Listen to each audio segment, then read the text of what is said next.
David Seymour on Q&A over the weekend. Let's just get into some of the questions. Jack Tame, this new truancy rules things they've got. Jack Tame's found the hole in it. There's really an easy way around that. To stop a parent from just blaming illness. A parent certainly could do that, and a lot of this is about what you might call soft power, or selling it to people. So better information about what really is illness, and when you sometimes can go, because we were told for several years that health comes above all else. It's often true, but not always. So we publish that guidance. I mean, if you think about a parent though who's got a kid who's sitting around at home playing video games all day at the moment, and the parent for whatever reason isn't getting that kid to go to school, if the school then calls the parent and says, "Why is David or Jack not in school today?" There's nothing to stop the parent saying, "Oh, he's sick."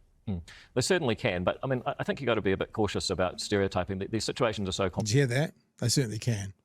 So there you go. There's the whole truancy plan out the window with one sentence. So the people they're trying to get to are what they would describe as perhaps difficult students with difficult parents. If that's the makeup, if you've got parents who also can't give a shit about the authority, figure, then how's this going to help? The only way it's going to help is if then they have people turning up, Chewie. And that's the next step. Or forcing these people to go and get sickness, certificates from their doctors, of which they may not be able to pay for or afford. So that's where we're going. That's where they're going. Because actually, that's the only way the system will work. If they've got some kind of truancy Gestapo that then goes around and checks that all those children are actually sick, or else it just won't happen. It won't work like they think it's going to. It won't work anyway, but that's the only way for their system to be put in place. And I'm not using the word Gestapo to call them Nazis. It just seemed right at the time. I'm saying that because we're about to have a chat with Mehdi Hassan, who him and Piers Morgan agree that using those kinds of words aren't necessarily good. They're not the Gestapo because that's their politics. They're like the Gestapo because that's their politics. Anyway. Complicated from what I've heard, talking to people in the last few months. So, for example, I talked to a youth aid police officer recently who has a collection, he tells me, of Xboxes and PlayStations that he's confiscated off children out of their homes. And I said, hang on, aren't you supposed to stop burglary? And he said, well, actually, the parents asked me to take them because the parents don't feel... You know what? I don't believe that for a second. I would like to speak to that officer. I don't believe that. I don't believe that for a second. They want them to go to school. They don't feel they have the authority within their own home. They're literally asking him to play the bad cop. So, what we're doing here with the stepped attendance response scheme is we're saying the parents have obligations, the students have obligations, the school has obligations, and we as government and other government departments such as Oranga Tamariki and the police also have obligations. As a child's attendance gets worse, if it goes outside that 90% zone, then there's a stepped response at each stage here. It just seems like a very...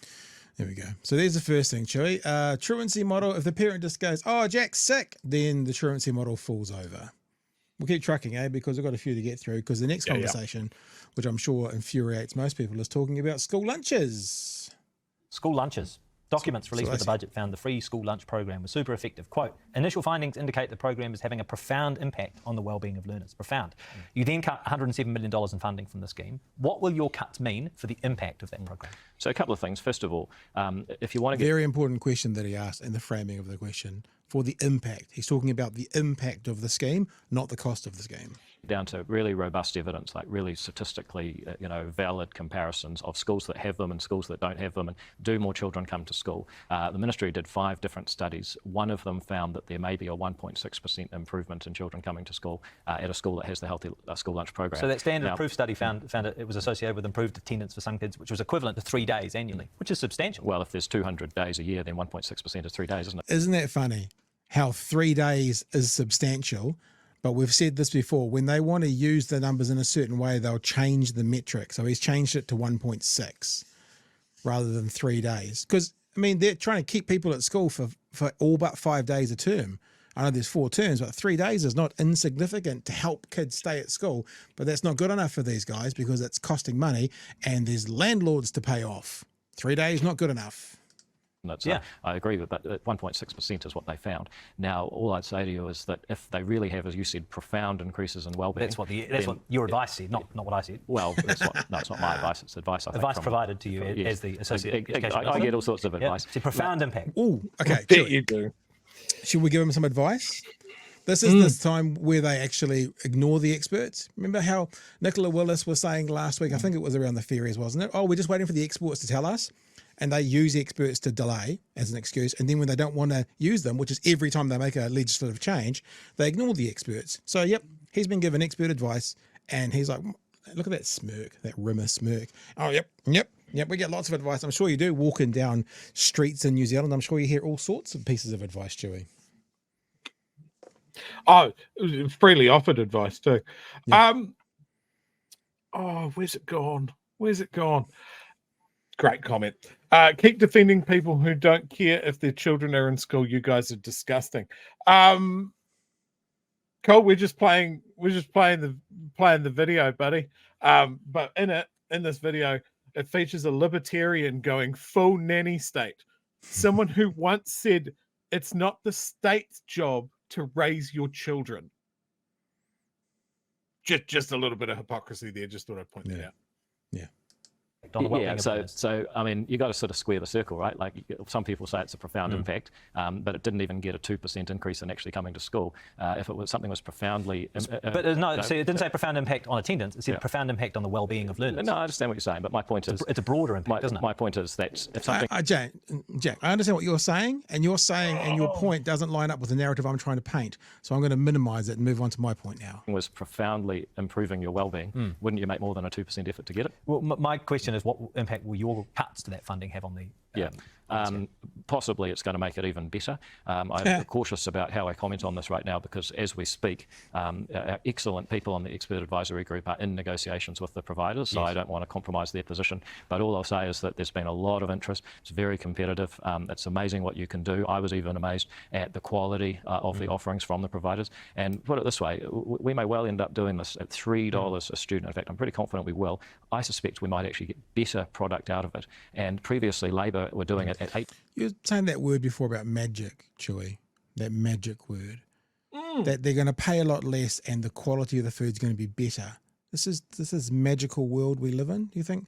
Maybe they're going to go to the maybe they're going to the bowling green. Maybe they're getting all the meals delivered from the bowling green here in Dunedin. Maybe bowling club. So again, he paints it like they always do.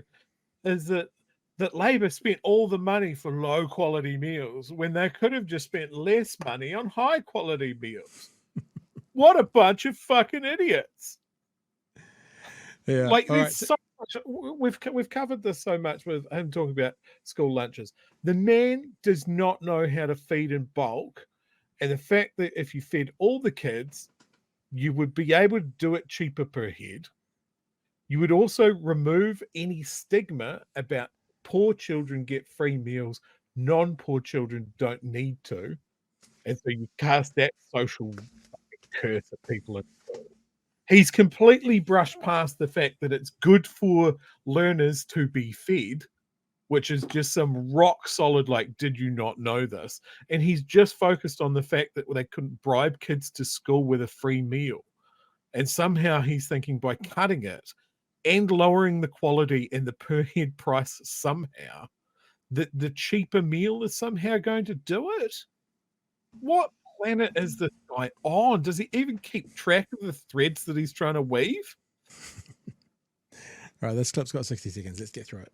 $8.61. Now, if they had introduced the model we're introducing 5 years ago, they could have saved nearly $1 billion and got the same result. It wasn't always $8.61, just to be clear. It was between just over $6 and $8.61. Yeah, sure. But I mean, the point is we're saving $3 to $5. Sure. But so back to that question, though, because I think you talked about the tendering process. Is there a risk that you will get worse outcomes by cutting funding?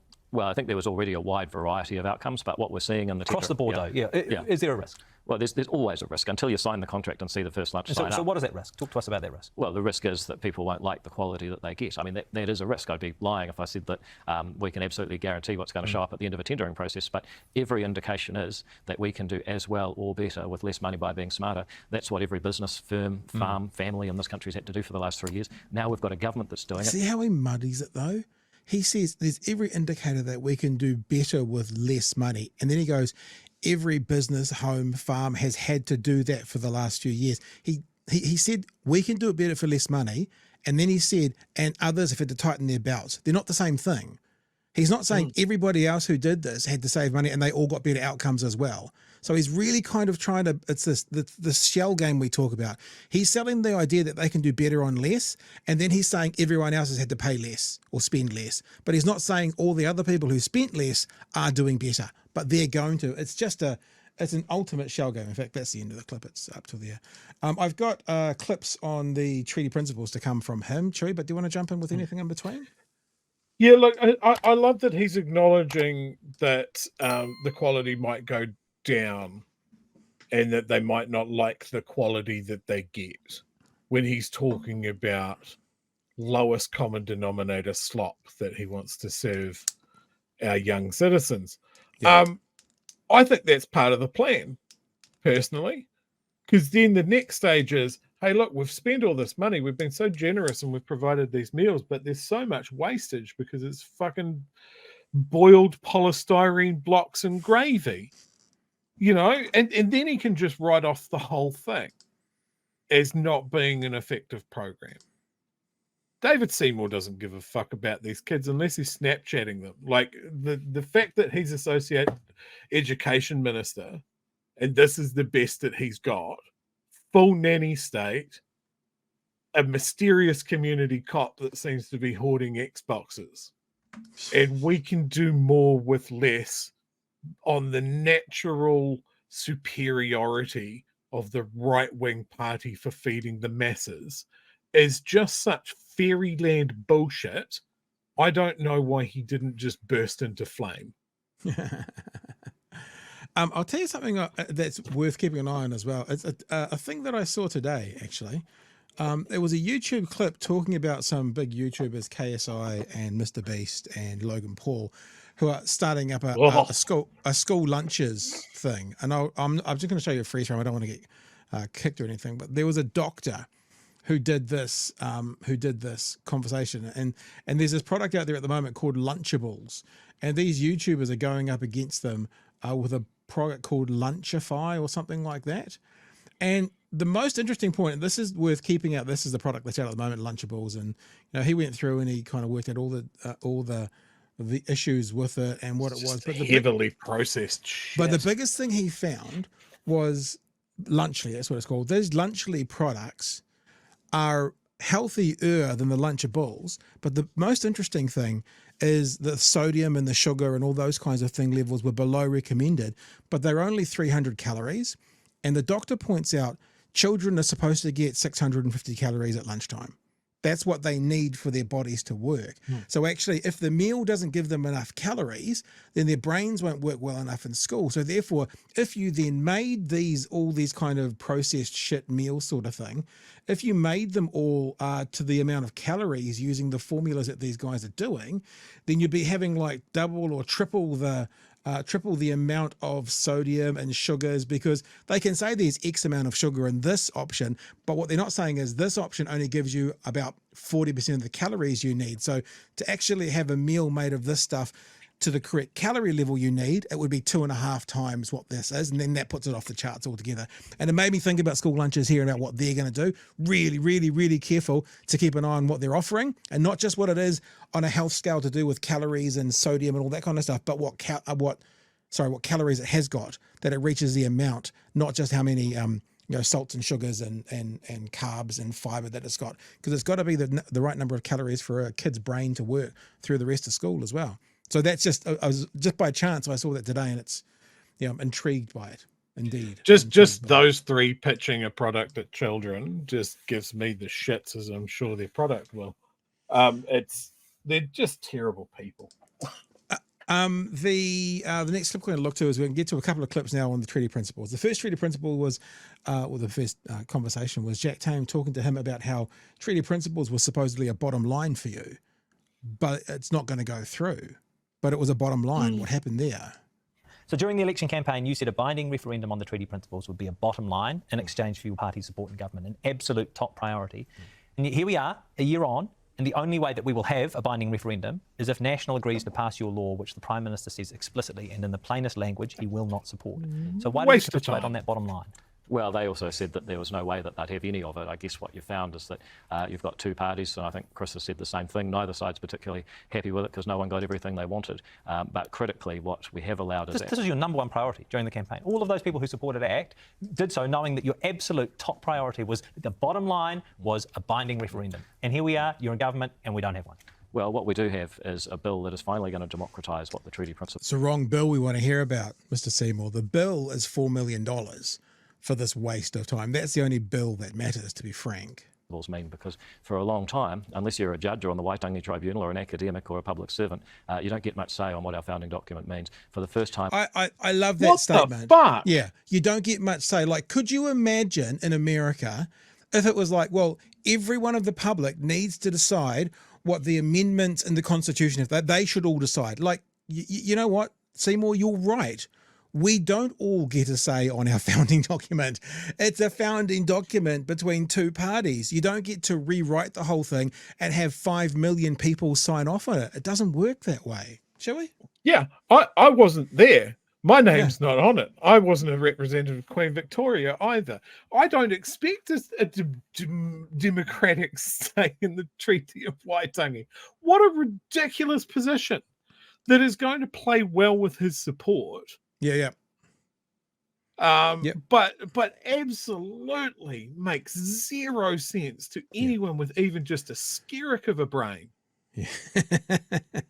All right, keep going. We're going to democratise the debate on that. Now, is that as far as I'd like to go? No. Has it significantly changed the debate? Yes, and you can see that because of the reaction you're getting from all these people who don't want the great unwashed to be able to have a say about our constitutional future. We'll talk about the process once the bill is introduced. What is the risk if we don't go through this process and have this debate? I think the risk is that we increasingly adopt a version of the treaty which says it's a partnership between races. That's what the Court of Appeal said. It's what the Prime Minister... It's a partnership between the Crown and iwi. The dog whistling he's doing, it's a partnership between races. So if one of the people who came across and agreed to it was Welsh and one was English and one was Scottish, they signed on behalf of the Crown, the Queen. They didn't sign on behalf of a race. And with the people who were already there, who were the owners of the land. It was an agreement between the owners of the land and the Crown. This dog whistling racial undertones of, I got to signed on based on race. It's just because they were different races doesn't mean it was an agreement based on race. If I moved to a foreign country, if I moved to India and wanted to start up a business, and I started up a business and I signed a document with a group there, a business there, it wouldn't be even though we were different races, it wouldn't be an agreement based on race. It would be an agreement based on the people who were there making the offer and me coming on board and saying, yes, I want to do this. Just this dog whistling is so revolting. A version of the treaty which says it's... Sorry, Joe. I was just going to say we've had a prime minister call us bottom feeders. We've had a deputy prime minister, or soon to be deputy prime minister, refer to most of us as the great unwashed. Yep. Is this just out the gates arrogance? Yeah, and it's smarmy, and it's also, I think, what you're saying. One of the problems Seymour has now is getting re-elected, probably holding this government together once he becomes deputy prime minister, and trying to become the preeminent number 2 in the right to get rid of Winston. And so he's still speaking to his base and the base he'd like to attract for the next election. Partnership between races. That's what the Court of Appeal said. It's what the Prime Minister Jacinda Ardern repeated 35 years later, sorry. And as a result, we increasingly see ourselves not as human beings and New Zealanders with challenges and choices and problems to solve and overcome, and as we go through our lives, we see each other as Maori or non-Maori. And once you start telling people to think of each other in racial terms, the danger is people will start to actually do it. I feel to some extent they have, and our country's become more divided. I think it's important that we actually say, no, everyone's allowed to have a discussion about this. It's not going to be all terrible. Actually, New Zealanders can have a discussion about our constitutional future. We're going to have that discussion. Will it go as far as we like? Possibly not. On the other hand, as I've said... You accept that now? Well, it's possible that they won't, but I also just make the point that I think that this is going to be a lot more positive and uplifting than people believe. And once you see where it gets to, people say, we actually can have a say in our constitutional future. It might end up being a more popular idea than some people expect. How much is... I do not think so. One other clip that I want to share with you. I don't know what that one is. Oh, yeah, that's the Gaza one. And this last clip is about treaty principle. Well, basically, it's only, it's under 2 minutes. Why even bother? Like, why bother doing this? It's you know what? We don't need to play that because I'll give you the answer. You know what? I'll give him credit. His rationale for why bother makes a logical conclusion and sense. He says, why bother? And his answer to that is, well, we could have said that about when Michael Laws brought out the assisted dying bill like 20 years ago, but that started a conversation what's gone into making that law. That's the pitch he's making. He's basically stealing the Green Party manifesto, where you ask Julian Genter, and I have done this, why, you want affordable quality housing as a right, and she does say, well, it's an aspiration for maybe 20 years from now. That's what he says. Why bother? Because it's an aspiration, and maybe in 20 years from now, it'll be a change. I think that's all we need to get from him, because that's what the whole last clip is, and we've got more to get to, Chewie. But yes, sir, you welcome. Jump in if you want to say anything to do with this so far. It's great to see David Seymour be a twat on 3 subjects all at once. But I think the most egregious thing here is the positioning that he takes around this reframing of the treaty principles. That this laughable notion that we need everyone in this country to have a democratic say on a treaty that was signed between the Crown and the Indigenous people of the landowners, this place, people who were here first, is laughable. Like, I think he's panicking, because the longer this goes on, there is more understanding amongst the general public now about let's say the treaty just as a catch-all, but we're really talking about Titiriti. If someone like me all the way down here in the South Island could learn that actually there are 2 treaties and it isn't a direct translation, and under international agreement it's the one in Toreo that is the important one, the Indigenous that's language. the one that most people signed, then it can get through to any numbskull out there about what we're talking about. But unless they're being disingenuous. If they're being disingenuous, it won't get through. Anyone who chooses to participate in this conversation as an honest actor, let me put it to you this way: if someone from Indonesia signed a contract with someone from France, right, and it was the Indonesian company wanting to say something to the French company, and they wrote the agreement both in Indonesian and in French, the French people are going to understand and sign the French version, because that's what they understood. No difference. In the treaty, both versions, Māori and English, Māori understood the Māori version. The English one, whilst it is a historical document, is basically a paperweight when it comes to law, because that's not the one that Māori understood. Māori understood the one that was in Māori. So that's why that carries more weight. Sorry, Chewie. And just historically, that's the reason why the one in Māori is the one that has the most signatures. There's about 50 signatures on the English translation, and that's purely because they ran out of room, and they just basically said, yeah, this is the same thing. Okay, and then we threw it away and let rats chew on it. That's how important it was. It got colonists in the doors, and that's all that matters. But now David Seymour wants to put it up as this is something we should all have a say on. And I think the most dangerous and malicious thing that he's doing here is he's going after immigrants to this country that have zero understanding of this. Yeah. And going, if you don't go along with me, you're a second-class citizen to the Māori. Which is just such a bald-faced fucking lie. But he knows that that's where he'll get numbers. What he's scared about is the generations that are coming through school now with a greater understanding of New Zealand history than we have ever had. And he knows that if he leaves it for another generation, there is no way that this is going to fly. You cannot put race relations in this country to a fucking referendum, which is what he wants. Yeah. You just can't do it.